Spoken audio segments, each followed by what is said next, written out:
Заяа эцэн залуусаа New Sack in the House ингээ шинэхэн бичлэгээр уулзж байгаа бол маш их баяртай. За энэ удаагийнхаа бичлэгээр бол 2013-14 онд яг эд хийд болж байгаад гинт таг алга болцсон. Хуйгбаатарын одоо Бат Мегмар буюу одоо Батух ахын тухай бол ярих гэж байна. За би бас багадаа бас түүний тэр фэн явжсэн. Тэгээ ерөнхийдөө маш олон бас түүний дуугаар бас миний үеийнхэн бол өссөн байх гэж бодож байна. Тэгээд яг одоо бичлэгэнд орцгоё. Батух and New Sack.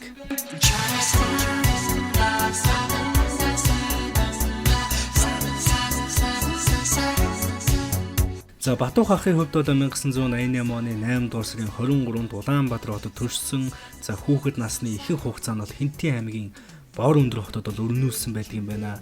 За ерөнхийдөө багадаа бол сахилгагүй талдаа зүрүүд. За бас эмор бол тултал эмордог тийм хүүхэд байсан байна. За багаас ерөнхийдөө тийм эмо хүүхэд байсан байна. За тэгээд миний бодлоор багын тэр эмо занна хуучны бид бүгдийг мэдэх мод, бороо, Facebook тэгээд мөн сүүлд цойлсон от хэмээх дуун түүний энэ зан чанарын төгс илэрхийлэл болсон гэж бодож байна. Түүний 10 жил бүхэлдээ Хинтэн аймгийн Бор өндөр суманд өнгөрсөн. Батух хаанхаа 10 жилдээ рэп бүжгийн хамтлаг байгуулж эхэлснээр дуу хөгжим нурлаг гэдэг зүйлд бол татагдж эхэлсэн байна. За ингээд ч болоогүй мөн тухайн үед ташуу үсрэлт хэмээх дууны хамтлаг байгуулж дуулж эхэлсэн байдаг. За мэдээж урлагийн бусад хүмүүст янз бүрийн мотивашн, иш хүч, үлгэр дуурайл авдаг хүмүүс байдгийн адилаар түүнд нөлөөлсөн хамгийн том нөлөөлөл бол түүний ах Батбаатар гэдэг хүн байсан байна. Тэр хүнээс дуу хөгжмийн жинхэнэ ертөнц инспирэшн авсан байна. За мөн өдгөө хүртэл тэр хүнд маш их баярлаж явдгаа бол дамжуулсан. За тэгэл 10 жилээ төгссөн хүүхэдтэй мэдээж дуу хөгжим, урлаг гэдэг зүйл тайртай хүүхэд мэдээж хамгийн түрүүнд бол уран бүтээл гаргахыг бол бодно. За тэгээд анхны дууг бол гаргасан байгаа. Түүний хамгийн анхны дуу нь ямар дуу вэ? За би та хэдэн нэг тест бүглүүлье. За энэ тест бол 4 хариулттай. Та нарт 5 хормын хугацаа өгье.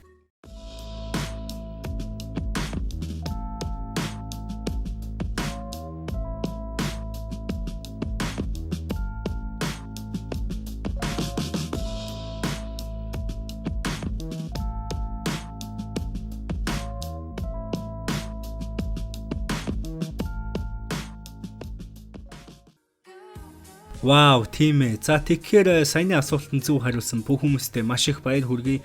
За учир нь энэ дуу бол Монголын бүх цаг үеийн хамгийн хит дуунуудын нэг. Найз дан дан дан дан дан дан дан дан дан. Үерхэж явсан андотон олонч үнэн сэтгэлийн найзууд хачуудаа.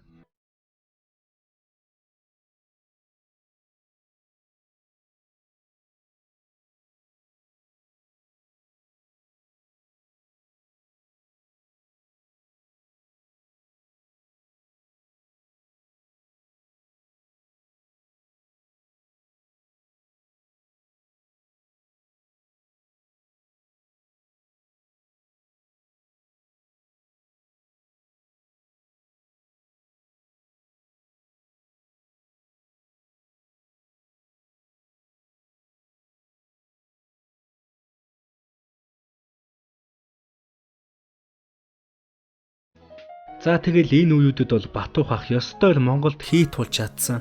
Найз хэмээх уран бүтээлээс хойш үргэлж сайн дуунуудыг гаргаж Монголын хүүхэд залуусыг хайрын дугаараа ёстой л нэг байлдан дагуулж чадсан байгаа. За окей тэгэл ээж тараас хийт дуунуудыг бол маш их гаргасан. Тэгээ байжгаад нөгөө хүн чинь байхгүй гэх нэг алга болчихсон. Байхгүй тий. Таг. Би ч бас ингээ гайх шүү дээ бас. Би ч ингээ тухайн үед гайхаа бүр ингээ шоконд оржсэн. Би бол Батухыг хайж хэлсэн л дээ Google дээр тий. Батух хаан байна гэж хайж хэлсэн.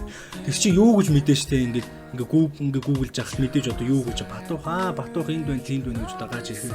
Тэгээ би тухайн үед бол чи нэг яанг байсан бохоо тэгэл би ингээл хайсан окей гэл тэгээ хайсан. Нөхөр хэцүү байсан л даа гоё.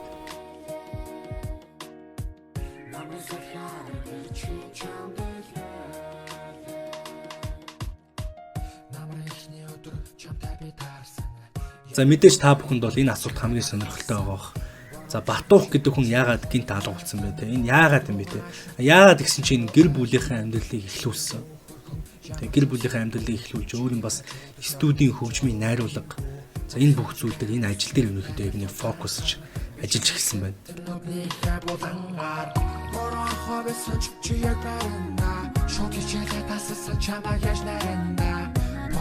Бодож нэг масуух гэсэн юм аа гэхээр хажууд минь хүн байгаад Нэцсиймаа гэсэн удаан хугацаанд чиний хажууд би байсан намайг байгааг мэдээгүй. Гэхдээ нэг юм байгаад байгаа юм л да.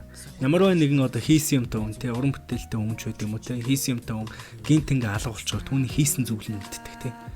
Одоо чинь өхвөл дууга аваад авсандаа орохгүй юм л да. За Батууг ахын хувьд бол одоо ингээ уран бүтээлээсээ гадна юу хийгээд яваад байна вэ гэхээр Улаанбаатар хотод шинэ Монгол сургуульд багшийн мэргэжил за мөн 10 өөр Монголын хипхопчдын те дуулчдын студийн найруулгыг бол дууны найруулгыг ингээд ингэж хариуцж явдаг. Бас хоорой тийм студийн ажил бол эрхэлдэг ийм хүн байна.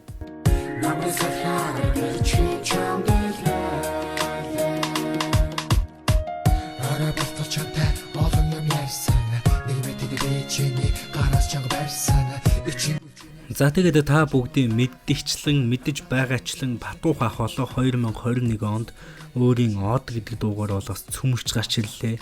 За энэ дуу тэгээд яагаад бүтчих вэ гэж. Бүх зүйл бол төлөвлөгөөний дагуу явж исэн байна. 2021 онд дуугаа үргэлжлүүлэн хийнэ гэсэн төлөвлөгөөтэй. Яг энэ дуу гаргана гэсэн төлөвлөгөөтэй.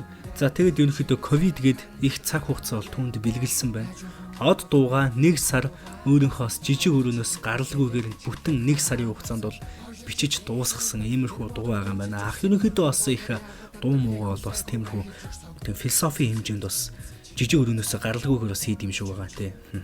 За тэгээ ерөнхийдөө Батуух ахын одоо цаашдын зорилгонтэй сонсогчдоо яг юу хүргэх гээд байгаа вэ гэвэл өөрийнхөө тийм сэтгэлийн гүнээс гарч байгаа. За өөрийнхөө ертөнцөөр бас ингэж хүмүүсийг аялуулах тэдэрт болон би болон сэтгэл чихний таашаалыг өгөх тийм зорилготой. За мөн 1970 за 1980 90-ад оны ретро тий ретро чиглэлийг болоо яг өөрийнхөө хэм маягтай хослуулад за тэгээд яг энэ чиглэлийг Монголд яг хөгжүүлэх тиймэрхүү зорилготой байгаа юм байна. Зэрэгдөө энэ чиглэл бол ерөнхийдөө яг сүүлд Од гэдэг дуун дээр бол харагдаж байгаа. За ретро чиглэл гэж нэг иймэрхүү дуу байдаг. Монголчуудын чих бас удахгүй бас таасах байх. Гэхдээ бас хуучин бас ерөнхийдөө тийм ретро иймэрхүү хөгжим хийдэг Монголын хамтлаг дуучид бол байсан.